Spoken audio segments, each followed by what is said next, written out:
So here is Capi, and we are competing in the open prelim, and we are at the Glen horse trials, which is in Newmarket, Tennessee. So kind of a big deal for Capi, as this is the first time he's done a sleepover show.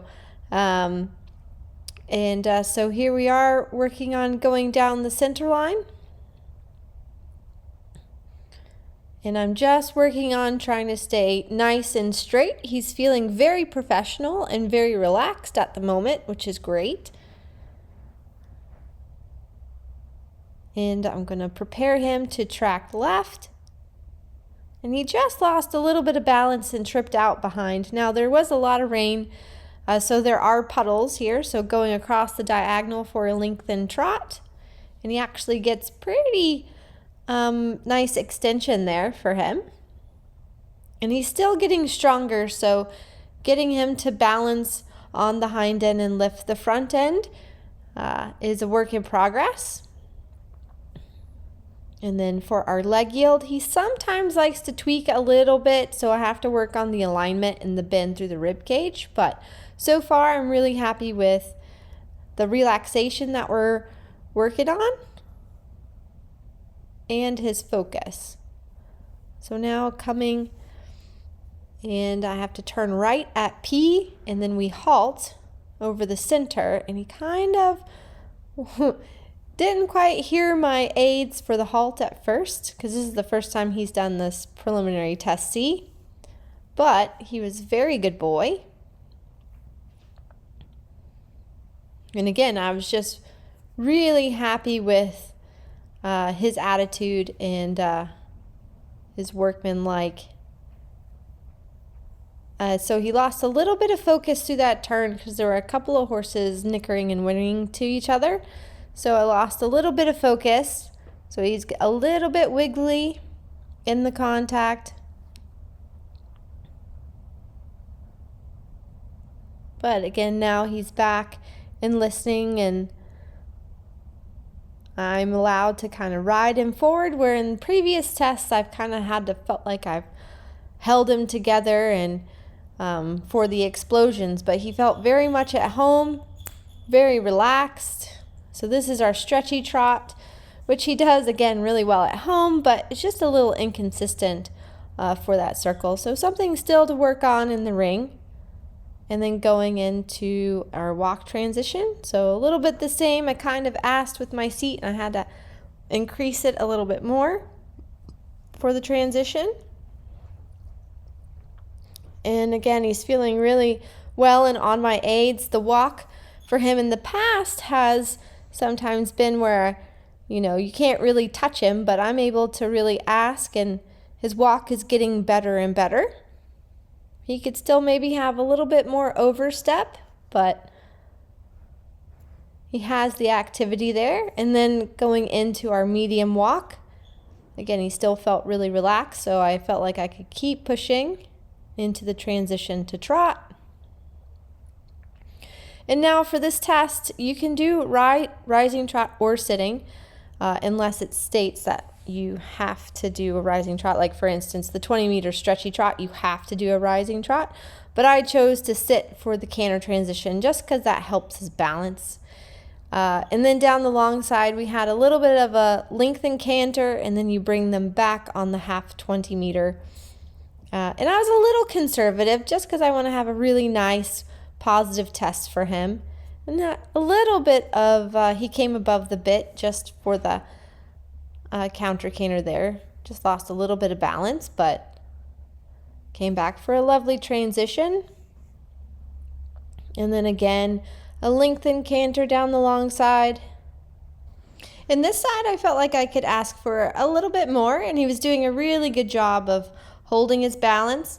But I do know for him, the right lead is the weaker for the counter canter, and I was trying to figure out a way to avoid the puddle and not get the swap off. But sadly, we got the swap off, and it was a little hard here to get the canter, but he was a very good boy and did at least give me a couple of strides so I could show a little bit of counter canter.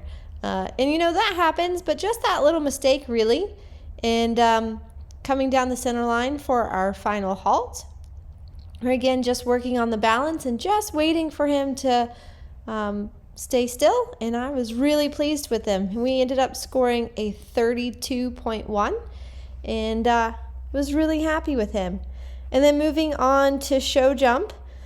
Again, you know, especially with this being a far away show, and he was very relaxed and very professional before we went into the ring, which is a really big deal for Capi.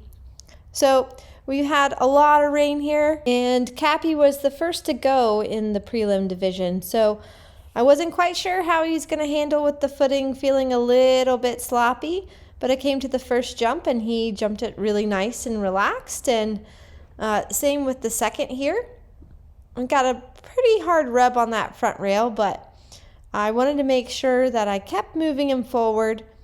And he has such a lovely rocking horse canter. Sometimes I can get a little sucked into going a little bit under-paced, but I was really proud of how well he was jumping. And then coming around to this double, I felt him get a little insecure, a little spooky here.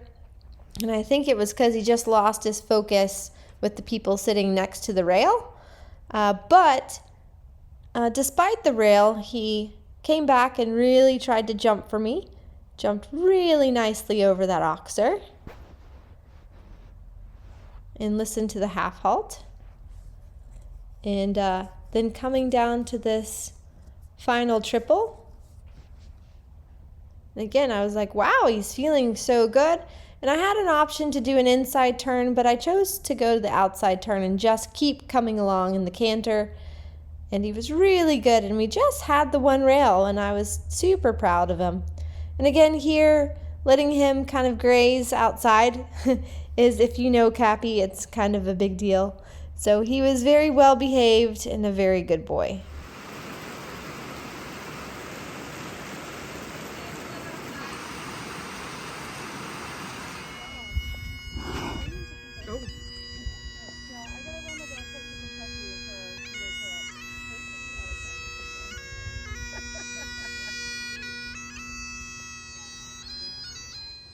So again, the River Glen crew did a great job trying to help us keep going. Despite all the rain, we had an hour-and-a-half delay for the cross country. So the going was a bit wet. And so my plan was just to kind of cruise around with Capi. This is only his third prelim, so he's still fairly green.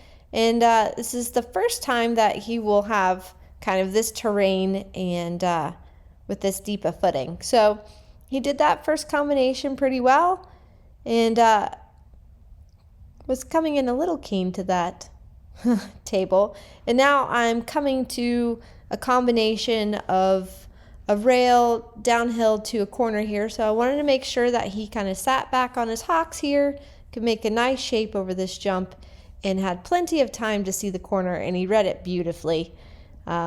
So he's really just spot on with that. You see, he has an amazing gallop. And again, we're still working on his strength and balance, but it jumps that oxer great. And then I'm just having to do a rebalance here because there's another little hill, and coming to this little bank down. The footing was pretty deep, so I wanted to be a little careful here. And he was very clever with his feet. And he jumped that great. So then we go back into a part where you can't really see, to where there's our first water jump. And he gave it a little bit of a peek, but you'll see him coming through the arena. He was really good with the change of footing. Jumps that table well. And then again, like I said, we head back into the back where a small water was, and he was a very good boy through there. And again, it was really good for him to experience the terrain and kind of changing of stuff, because it's just another notch for mileage for him. And now coming near the end of the course, we had just gone kind of down the hill to the big ditch and wall, and now coming to a skinny, which he jumps that fantastic. And coming to our final water, which he really has grown a lot because this horse used to not like going into water at all. But he comes down pretty confidently, jumps into the water, make sure I do a little rebalance for going up the bank, and no problem jumping the angle. And so he was a very good boy. We finished up with just about a minute over in time because I went a little slow, and we finished 10th. So I was really proud of Cappy.